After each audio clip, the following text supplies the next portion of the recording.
Today, attention-grabbing colour schemes and strobe lights are an essential part of high-profile traffic policing, as is speed. If required, a car like this could go at 150 miles an hour. And in our next sequence, you'll see why. Hi, I'm Geoff Cars, and this is my Volvo 850 2.5 20 valve manual, which is sold actually. I bought it yesterday and it's sold today. I've got about 5 minutes before the chap arrives on the train. But I'm going to show you the car and tell you why he's bought it.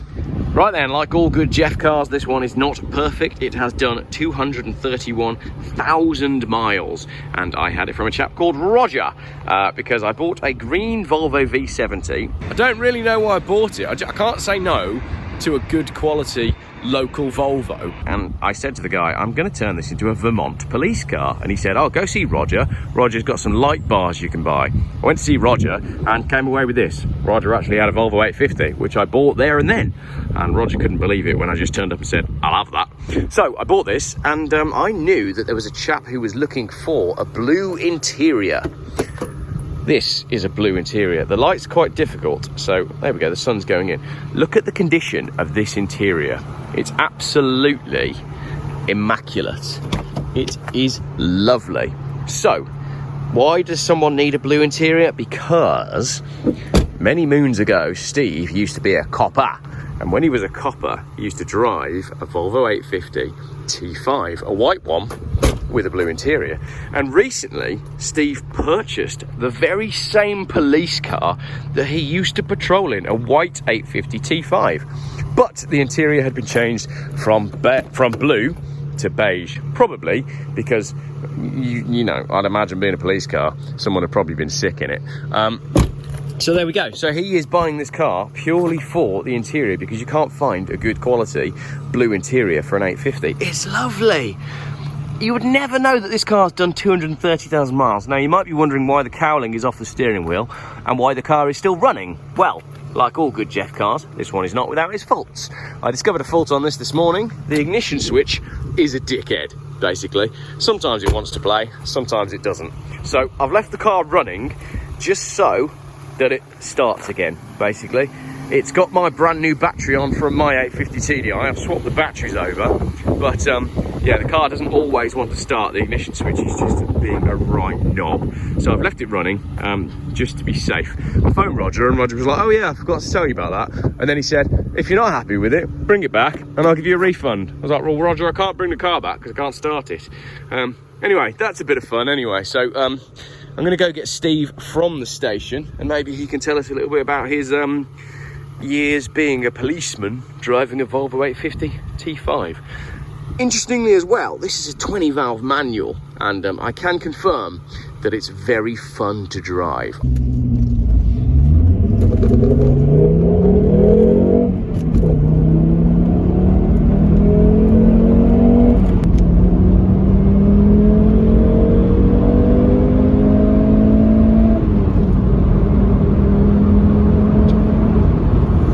I really like it. It's got a lot of character and it's like peppy. It doesn't drive like the, obviously it doesn't drive like the 10 valves because it's quick.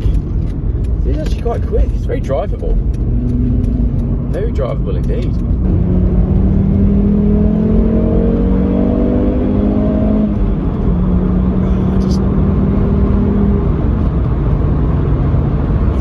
Silky smooth sound of that 5-cylinder engine. It's lovely. Yeah, all right. I'm gonna stop filming now, and I'm gonna carry on doing that. The story is that Roger actually bought this 15 years ago. Roger bought this 15 years ago, and then he sold it to a friend of his. And I said, Roger, I'll buy it off you. And he said, yeah, but you can't have it until the end of the month because I'm going to use it until the tax runs out. That was about 2 weeks ago. So Roger wouldn't actually let me have the car. And Steve was going, when can I get this car? And I was going, Roger, when can I get this car? And it was just quite amusing. Roger's basically my new best friend. He's about 1 million years old, but there's nothing he doesn't know about Volvos.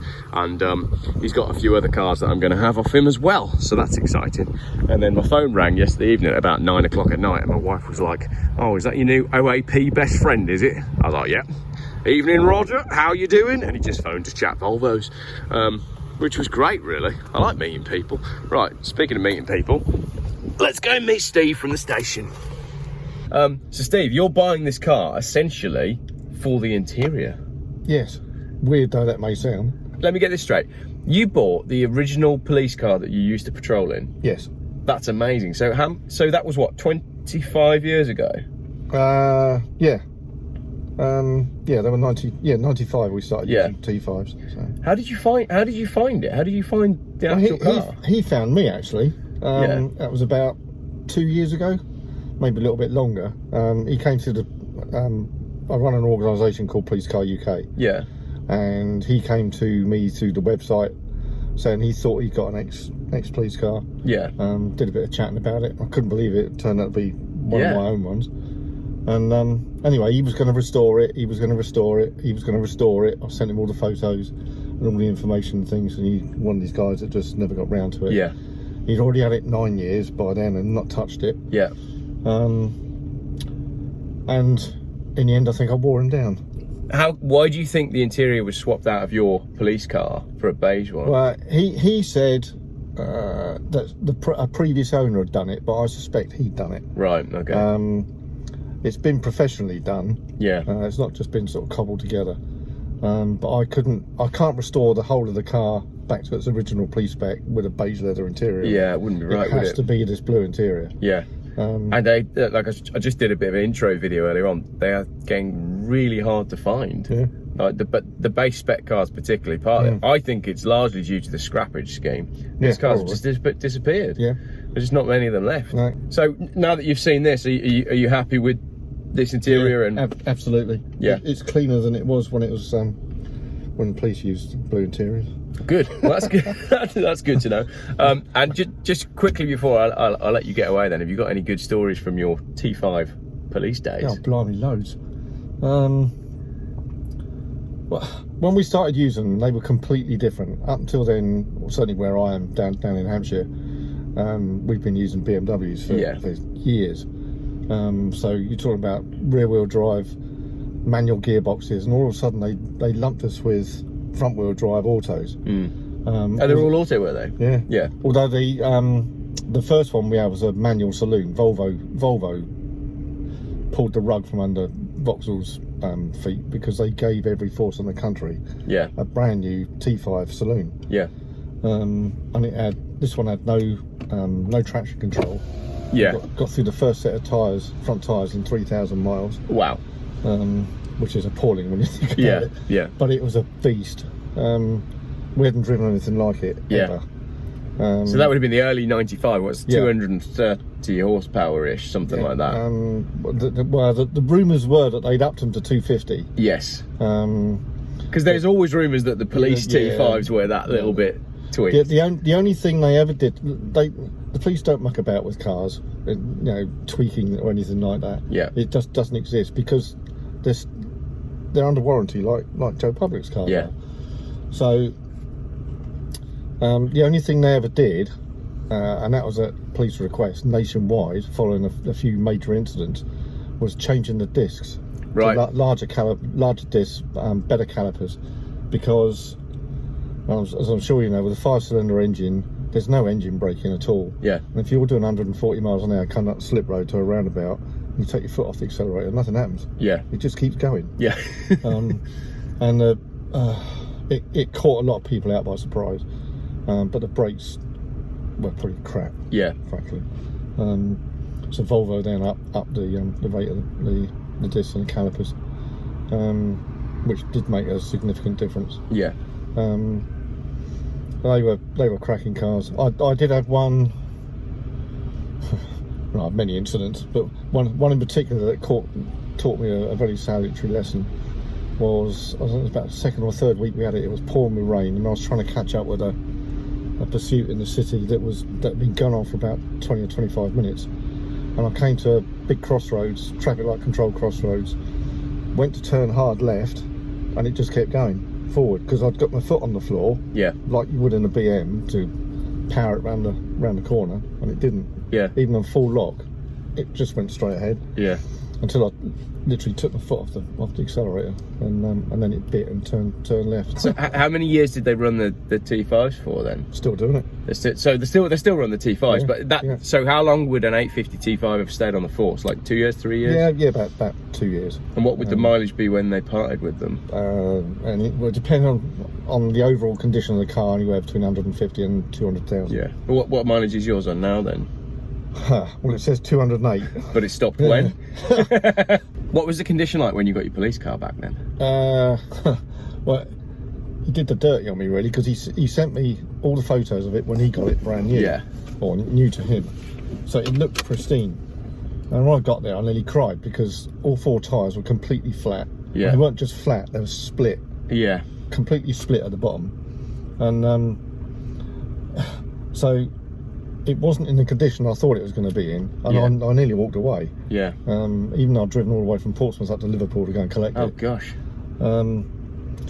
So I mean, dragging it up onto the low loader was nigh on impossible. Yeah. Getting it off the other end was completely impossible.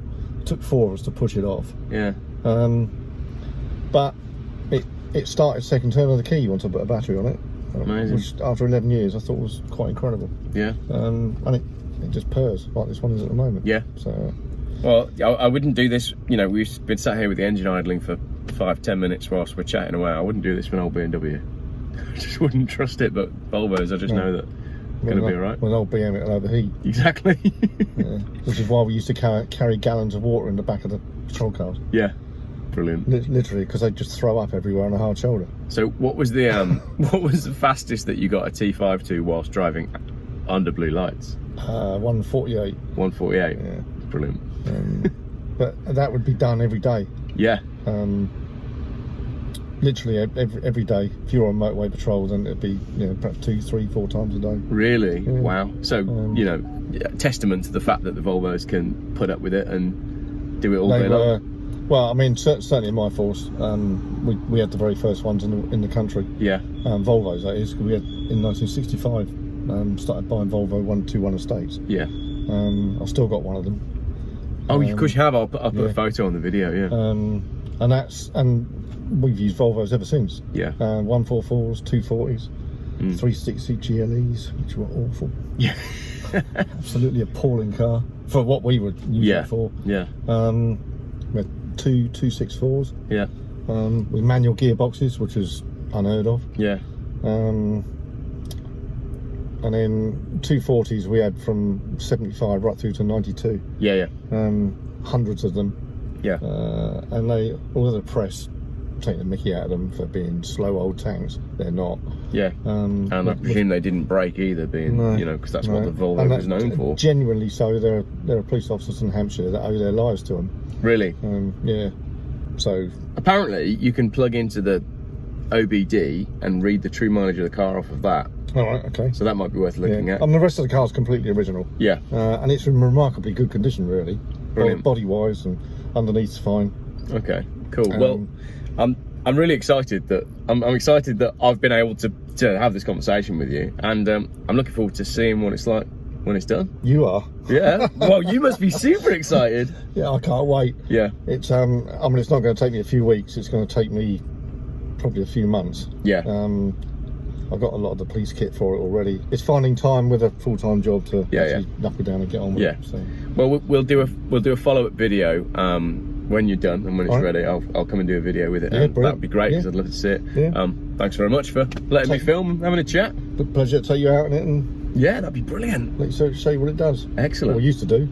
All right, there we go. Right, I guess you got how long did you drive home? A couple of hours, 3 hours? About 2.5, 3 hours. Yeah, okay, So, good stuff. Yeah. Well, she's a nice old girl. It's high mileage, but it drives well, and you never know. I might be having this car back in the future. We'll see, won't we? We'll see. Lovely. Thanks for watching. Right, my pleasure.